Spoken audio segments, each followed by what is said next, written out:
नमस्कार प्यारे बच्चों। इससे पहले आप लोगों को गोल में पार्ट 2 स्थान एवं विस्तार में बताया गया कि जो है भारत और ब्राज़ील के बारे में तुलनात्मक अध्ययन किया गया कि भारत की क्या स्थिति है और ब्राज़ील की क्या स्थिति है।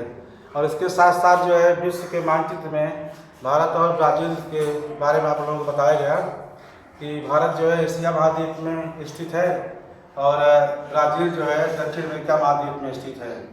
दोनों की क्या स्थिति है, दोनों की स्थितियाँ लगभग समान हैं और एक जैसी समस्याएं दोनों देशों में इसके बारे में बताया गया। और भारत का लोकप्रिय खेल क्रिकेट है, वहाँ का लोकप्रिय खेल फुटबॉल है। और भारत में जो है सबसे अधिक मसाले का उत्पादन होता है, तो वहाँ पर सबसे अधिक कॉफ़ी का उत्पादन किया जाता है। दोनों ही विकासशील राष्ट्र हैं। इसके साथ साथ प्यारे बच्चों चलेंगे इस पाठ का जो है दूसरा भाग जो है अगले मुद्दों पर हम बात करेंगे। तो पहला जो है मुद्दा इस पर है ऐतिहासिक पृष्ठभूमि और वर्तमान स्थिति का तुलनात्मक अध्ययन। ऐतिहासिक पृष्ठभूमि और वर्तमान स्थिति का तुलनात्मक अध्ययन माने भारत और ब्राज़ील के बीच में क्या तुलनात्मक अध्ययन हम लोग करेंगे। वर्तमान समय में सबसे पहला है विदेशी शासन। लगभग 150 वर्षों तक अंग्रेजों के अधिकार में हमारा देश जो है लगभग 150 वर्ष तक अंग्रेजों के अधिकार में था। नंबर जो है स्वतंत्रता दिवस, हम लोग 15 अगस्त 1947 को अपना स्वतंत्रता दिवस मनाते हैं। तीसरा है स्वतंत्रता के बाद आरंभिक समस्याएं, 3 युद्ध, सूखे की परिस्थिति। और यहाँ पर ब्राज़ील में है कि 3 शताब्दियों तक पुर्तगाली शासन के अधीन, 3 शताब्दियों तक यह देश पुर्तगाली शासन के अधीन में था। 7 सितंबर 1822 में यह स्वतंत्र हुआ। यहाँ पर विभिन्न वित्तीय समस्याएं हैं।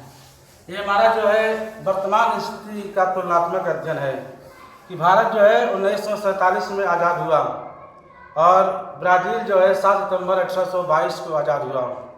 और दूसरा क्या है कि लगभग 150 वर्षों तक हमारा देश अंग्रेजों का गुलाम था।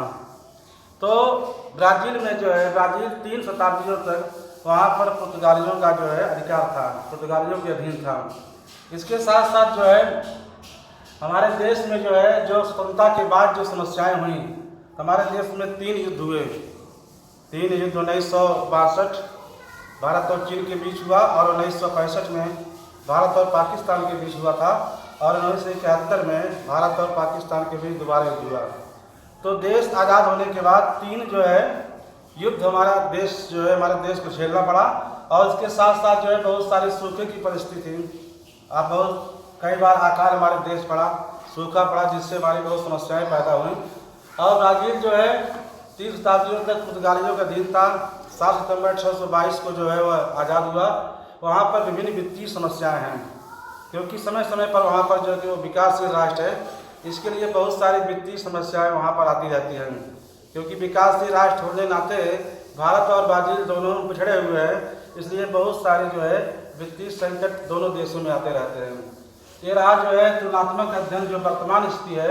दूसरा पॉइंट है भारत और ब्राज़ील की वर्तमान स्थिति के विषय में महत्वपूर्ण जानकारी। भारत और ब्राज़ील की वर्तमान स्थिति के विषय में महत्वपूर्ण जानकारी। वर्तमान जो स्थिति है उसके विषय में एक महत्वपूर्ण जानकारी है भारत और ब्राज़ील की।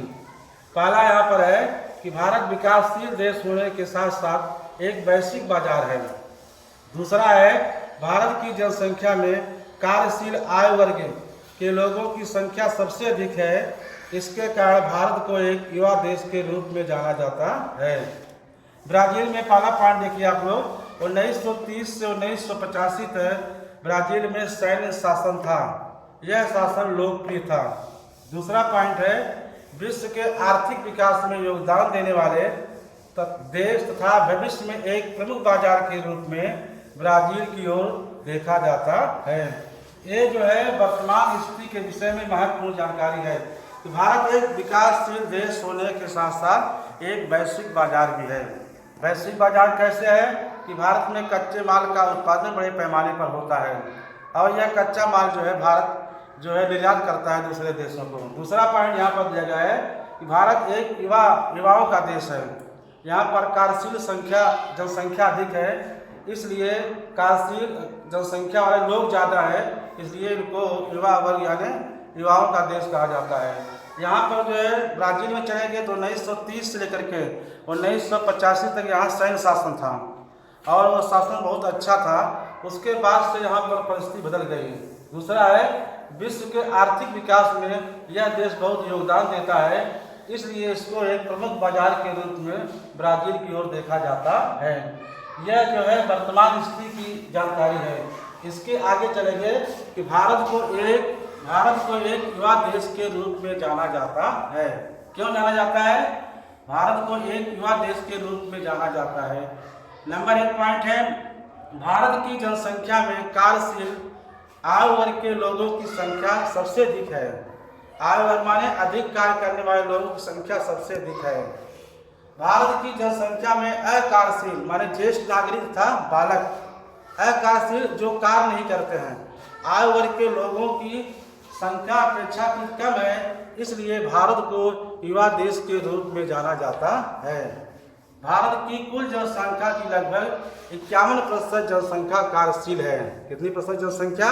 51% जनसंख्या कार्यशील है। ये हमारे देश को युवा देश क्यों कहा जाता है? क्योंकि हमारे देश में जो है कार्यशील आयु वर्ग के लोग ज़्यादा हैं। कार्यशील माने जैसे जो है अकार्यशील, जिसमें ज्येष्ठ नागरिक आते हैं और बच्चे आते हैं। 14 वर्ष से कम के जो उम्र बालक हैं वो एक दूसरे पर निर्भर है। हमारे देश में 15 साल से लेकर के 58 वर्ष तक कार्यशील जो है जनसंख्या है। उसके बाद 58 साल के ऊपर जो है ज्येष्ठ नागरिक आते हैं, 59 साल से शुरू होता है, तो उनकी संख्या हमारे देश में कम है। इसके लिए भारत को जो है एक युवा देश के रूप में जाना जाता है, क्योंकि हमारे देश की जो है जो जनसंख्या है 14 वर्ष के नीचे और 59 साल के ऊपर के लोग जो हैं वह एक दूसरे पर निर्भर है।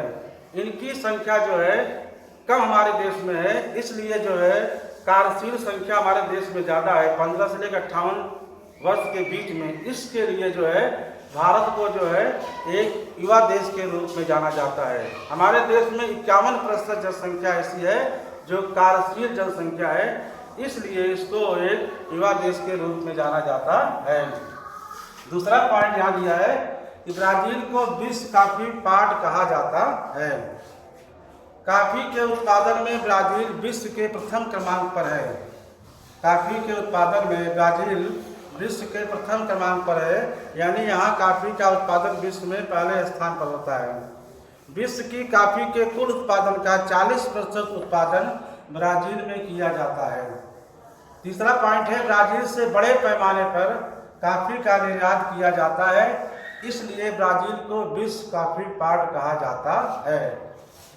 कॉफी के उत्पादन में ब्राज़ील विश्व का पहला देश है जहां सबसे अधिक कॉफी का उत्पादन किया जाता है, और विश्व कॉफी के कुल उत्पादन का 40% हिस्सा जो है केवल जो है ब्राज़ील में पैदा होता है, और ब्राज़ील बड़े पैमाने पर कॉफी का निर्यात जो है पूरे विश्व में करता है, इसलिए जो है ब्राज़ील को जो है विश्व का कॉफी पार्ट कहा जाता है। आप लोग समझे, यानी कि विश्व के जो कॉफी का उत्पादन होता है 1 नंबर पर ब्राज़ील देश है। यहाँ पर जो कुल उत्पादन होता है कॉफी का, उसका 40% उत्पादन जो है केवल ब्राज़ील में होता है, और ब्राज़ील बड़े पैमाने पर कॉफी का निर्यात एक दूसरे देश करता है, इसलिए इसको विश्व कॉफी पार्ट कहा जाता है। तो प्यारे बच्चों, एक बार लोग वापस देख लेते हैं कि पहला है ऐतिहासिक पृष्ठभूमि की वर्तमान स्थिति का तुलनात्मक अध्ययन, माने वर्तमान जो स्थिति है उसका क्या तुलनात्मक अध्ययन है। पहला है विदेशी शासन। लगभग 150 वर्षों तक अंग्रेज हमारे देश पर राज किए। ब्राज़ील में क्या है, 3 शताब्दियों तक जो पुर्तगाली लोग थे वह वहाँ पर जो है शासन किए। हमारा देश जो है 15 अगस्त 1947 को आज़ाद हुआ, तो ब्राज़ील में जो स्वतंत्रता कब मिली थी, 7 सितंबर 1822 को। तीसरा पॉइंट यहाँ पर है, स्वतंत्रता के बाद आरंभिक समस्याएं जो हुई, जो हमारा देश जब आज़ाद हुआ, आज़ाद होने के बाद बहुत सारी समस्याएं देश में आई। तो सबसे बड़ी समस्या जो थी, हमारे देश को 3 युद्ध झेलना पड़ा।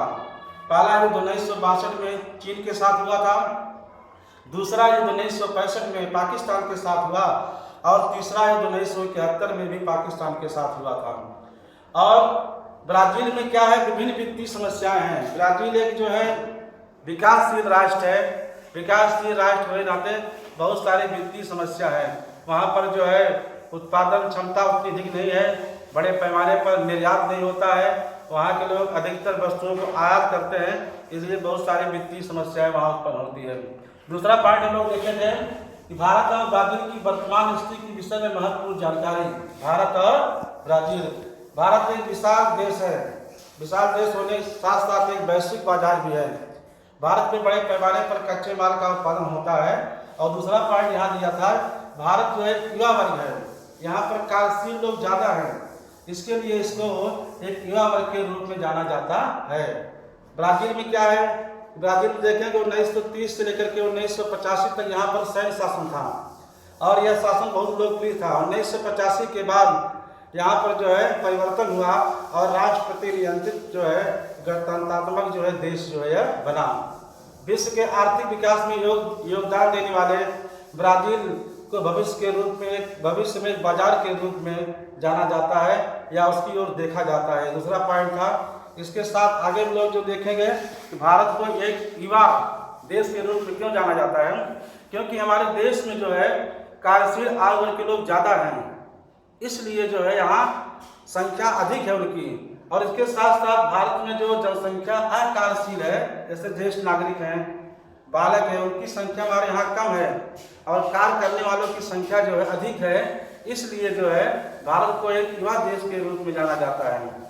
कुल जनसंख्या का 51% हिस्सा हमारे देश में जो है कार्यशील जनसंख्या का है, इसलिए भारत को एक युवा देश के रूप में जाना जाता है। दूसरा पॉइंट है, ब्राजील को विश्व कॉफी पार्क क्यों कहा जाता है, क्योंकि कॉफी के उत्पादन में ब्राजील विश्व का पहला देश है, सबसे अधिक वहाँ उत्पादन होता है। जैसे भारत में चाय का सबसे अधिक उत्पादन होता है पूरे विश्व में, उसके साथ साथ जो कुल उत्पादन होता है उसका 40% हिस्सा केवल ब्राजील में होता है कॉफी का। इसके साथ ब्राजील बड़े पैमाने पर जो है विश्व में कॉफी का निर्यात करता है, इसलिए ब्राजील को विश्व कॉफी पार्क कहा जाता है। ये आज हमारा जो है दूसरा भाग था है। आज का जो आप लोगों का गृह कार्य है, इस पाठ में पढ़ाए गए सभी प्रश्नों को आपको लिखकर याद करना है और इसके साथ साथ जो पढ़ाया जा रहा है आप लोगों को, ये दूसरा जो है लेसन है, इसको 200 पेज की कॉपी पर आप सभी को लिखना है और लिख करके आप सभी लोगों को तैयारी करना है, क्योंकि हमारी जो शिक्षण प्रक्रिया है ऐसे होगी जब तक जो है हमारे देश में एक वैश्विक महामारी है तब तक हम लोग जो है ऐसे शिक्षण कार्य करेंगे। जय हिंद, फिर मिलेंगे।